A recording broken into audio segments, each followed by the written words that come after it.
네, 저는 최고의 학습법을 알고 싶은 휴대인 문화인류학자 이민영이고요. 제 옆에는 학습 전문가 두 분이 나와 계십니다. 유대인의 학습 능력을 연구하고 계신 유대인 전문가 홍익기 교수님. 예, 안녕하세요. 네, 그리고 탈무드의 학습법을 연구하고 계신 탈무드 전문가 김정환 대표님. 네, 미스터 탈무드 김정환입니다. 네, 저는 최근에 유튜브를 시작했는데요. 개인 유튜브를 시작했습니다. 근데 온갖 것을 학습을 다 했거든요. 그래서 프리미어 프로라는 편집 프로그램 학습하고 드루라고 인공지능을 이용해서 자막 붙이는 것도 학습하고 홈캠이라고 화면 캡처 뜨는 것도 학습하고 온갖 잔기술들을 다 배워서 이제 학습을 한 거예요. 근데 사실 몇 년 전부터 제가 이걸 학습을 해야겠다 생각을 했는데 계속 미뤘어요. 동기부여가 안 되고 습관이 안 돼서요.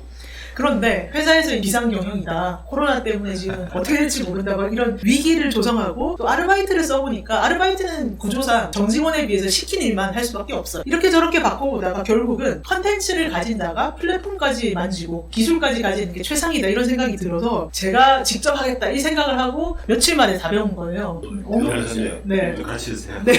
저도 배우고 싶어지고. 네, 그래서 강력한 동기부여가 됐고 일단 그 다음에 사내에서 저를 도와줄 수 있는 자원들이 있어요. 그래서 가서 맛있는 거 좀 사주면서 노트북 뭘 사면 좋을까요? 상담도 받고 프로그램 어떻게 깔면 좋을까요? 써보니까 뭐가 좋으세요? 상담도 하고 그렇게 하니까 이제 진짜 금방 배웠는데 팬친들이 다 놀란 거예요. 전혀 못하다가 갑자기 일주일에 2개씩 막 올리는데 온갖 효과를 다 넣어가지고 하니까 네, 초보가 일주일에 2개씩 올리고 있습니다. 그래서 배워보니까 진짜 빡세게 배우면 아침부터 밤까지 정말 효율적으로 배우면 하루 만에도 가능하겠더라고요. 이 모든 아니면 하루에 뭐 2-3시간씩 퇴근하고 배운다 그러면 일주일 만에도 가능하겠더라고요. 그래서 제가 저희 학습법에 대해서 한번 생각을 해봤어요. 일단 저는 잘하는 사람한테 효율적으로 과외받는 걸 선호하더라고요. 학교 같은 데 가가지고 막 하면 세워라 내워라고 동기부여도 안 되는데 짧은 시간에 스파르타식으로 하는 걸 되게 좋아하고 그다음에 제 초반에 바보처럼 여겨지는 느낌이 너무 싫어서 성취감을 느끼는 방향이 잡히면 그때부터 미친 듯이 하더라고요 제가. 네. 그리고 인풋 하자마자 아웃풋을 해야 저는 동기부여가 되더라고요. 그래서 유튜브를 배움과 동시에 바로 올려버리니까 이게 동기부여가 너무 되는 거예요. 그리고 또 자극받고 서로 상호작용하면서 막 창의적으로 하는 걸 또 되게 좋아하더라고요. 그래서 주변에 저를 가르치고 같이 토론하면서 같이 할 수 있는 사람이 있을 때 빨리 배우더라고요.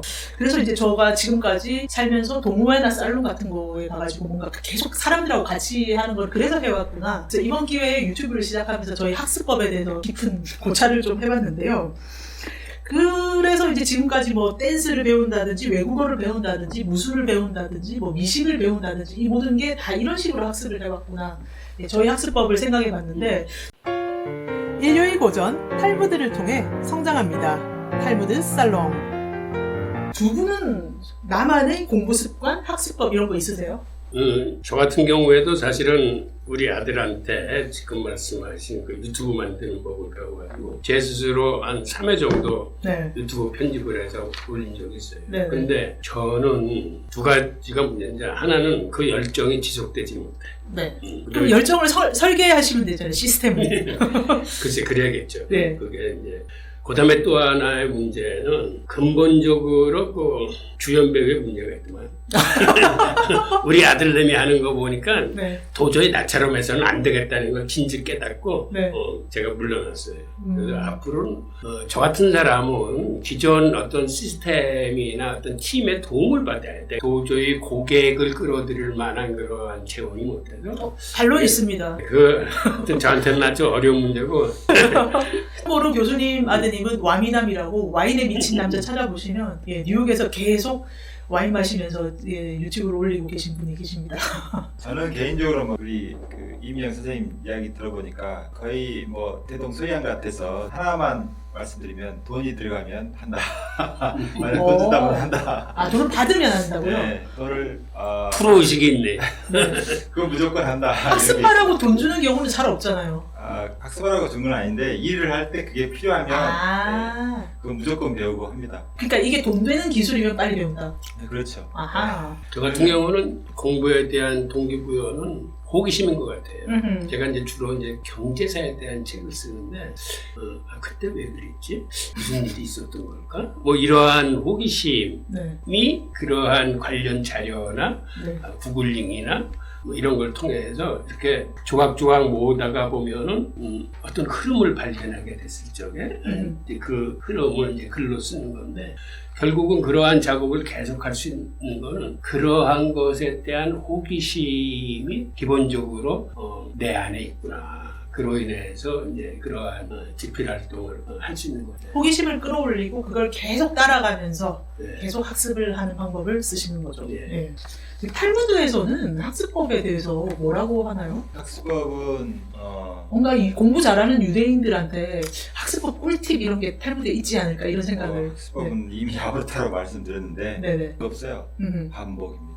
3R이라고요. 네네. repetition, repetition. 유대인의 학습법은 저거 같아요. 유대인의 학습법은 사실은 그들의 신앙하고 관계돼 있어요. 네네.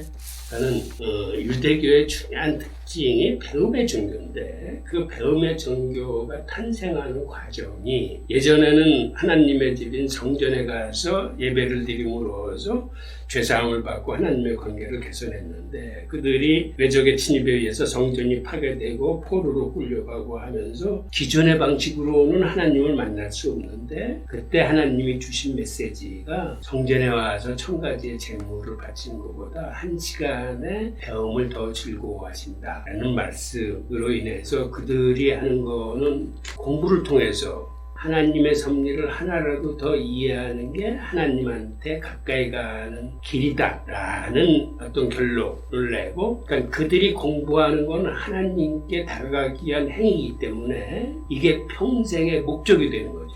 그러니까 그들은 유대인의 가장 강한 거는 배움을 삶의 수단으로 인식하는 게 아니라 배움 자체가 삶의 목적이자 하나님께 다가가는 길이기 때문에 그들한테는 배움이라는 가치가 세상 살아나가는데 가장 중요한 가치로 이제 자리매김을 한 거죠. 이러한 일예를 볼 수 있는 게 페럴만이라는 수학자한테서 볼 수 있는데 이 양반이 $100만 걸린 그 수학 전생 문제를 풀었거든요. 그리고 그 재단에서 와서 상금 받아라고 그랬을 때 그걸 이 양반은 거부합니다. 내가 공부하는 거는 어떤 사회적인 부나 명예를 탐해서 내가 공부하는 거 아니야. 이 양반은 배움 자체를 위해서 공부하는 사람이에요. 그러니까 자기 배움에 대해서 그렇게 어떤 사회적인 부나 명예를 주려는 행위조차 그 하나님이 말씀하신 배움을 잘못하면 훼손시킬 수 있다라고 그래서 거부하는 거거든요. 그러니까 유대인한테 배움이란 공부란 이런 의미를 갖고 있는 것 같아요. 대표님 돈 낸다고 배우면 안 되고 배움 자체를 위해서 공부해야 되는데. 네. 그게 때까지 되는 비결이거든요. 그러니까 그것도 율법으로 돼 있어요. 네. 토라 공부하라 이거 굉장히 중요한 율법인데 어느 정도 중요한 율법이냐? 유대인들은 613개의 계명을 갖고 있다고 그러는데 613개 중에서 그 토라를 공부하라 그 율법만 따로 떼내고 나머지 612개의 계명을 저울에 달아요. 삶 무게가 같습니다. 그만큼 중요해요. 하나님, 그러니까 이 무게 같은 율법이 3개가 있거든요. 하나는 안식일을 지키라가 그 율법이 나머지 612개의 계명을 합친 것 같고, 그 다음에 제다카 계명도 같아요. 그러니까 제다카 계명, 그 다음에 안식을 지키라, 그 다음에 토라 공부. 이 3개는 하나같이 다 뭐의 중심이냐면 하나님 사랑, 이웃 사랑 이렇게 연결되어 있어요. 그러니까 이 중요한 이 3개의 계명이 어마어마하게 중요한데 그 중에서도 토라 공부가 가장 중요하다. 왜냐하면 배움이기 때문에 그래요. 배워야 안식일도 지키고 제다카도 하잖아요. 하나님 방식대로. 그러니까 랍비들이 모여가지고 이렇게 토론했죠. 배움이 더 먼저냐, 실천이 먼저냐 이렇게 했을 때 랍비들이 열심히 토론한 다음에 배움이 먼저라고 이렇게 결론을 내렸어요. 근데 한 랍비가 이렇게 얘기해요. 배움이 먼저이긴 하지만 핵심은 아니다. 실천이 먼저다. 이렇게 얘기하죠. 그러니까 배움이 그만큼 실천보다 중요하기 때문에 배운다는 것은 토라 공부잖아요. 유대인들 입장에서는. 그러면 이제 계속 토라 공부에서 가장 이제 아까 중요한 게 뭐냐면 아까 말씀드리다 말았는데 반복이잖아요. 근데 성경에서 유대인 토라에서 자주 나오는 단어가 기억하라예요. 네네네. 정말 기억하라가 자주 나와요. 그만큼 사람들은 쉽게 잊어먹기 때문에 이거 반복하지 않으면 계속 잊어먹거든요. 토론도 예를 들면 탈무드에 대해서 어떤 토론을 했다 그러면 또 어느 정도 시간이 지나서 다시 또 그 분야가 그거 가지고 또 토론할 수 있어요. 토론이 왜 그 학습에 중요한 역할을 차지하냐면 이게 기억에도 엄청 좋기 때문에 그래요. 이게 창의력도 좋아지지만 기억하는데도 엄청 좋아요. 나중에는 저도 놀랐지만 어떤 짧은 글을 가지고 토론하면요 이게 하나하나 다 보게 되거든요. 일일이 그렇죠. 다 네. 아주 자세하게 보게 되잖아요. 나중에는 암기돼요. 제가 암기하려고 막 몇 번 이룬 게 아닌데 네네. 어느 순간 암기하고 있어요. 엄청 주위에서 텍스트를 보니까. 네. 그러니까 그만큼 또 거기에서 또 이야기도 나누니까 막 제가 이야기한 그 텍스트를 가지고 그 이야기하는 것도 있지만 상대방이 또 같은 텍스트를 가지고 또 이야기하면서 반복하고 하다 보니까 막 굉장히 기억이 잘 되더라고요.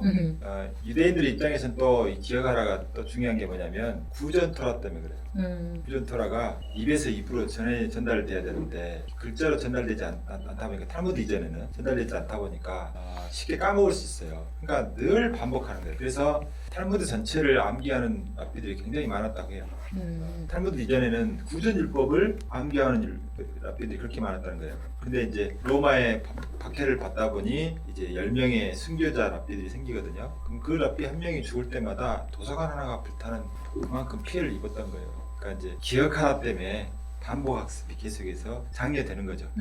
제가 탈무드에서는 학습법에 대해서 뭐라고 나오냐고 여쭤봤더니 기억하라 계속 나온다. 그리고 반복하게 만든다고 하셨는데 저는 그러면 기억력에 대한 꿀팁이 여기 탈무드에 나오나? 이게 되게 궁금하더라고요. 근데 꿀팁 따로 없이 하브르타를 하면서 질문과 토론을 하면 그냥 자연스럽게 기억되고 네. 반복을 통해서 기억이 너무 잘 된다. 네네. 예, 구전토라도 반복이다. 이렇게 말씀하신 것 같죠? 네네. 네네.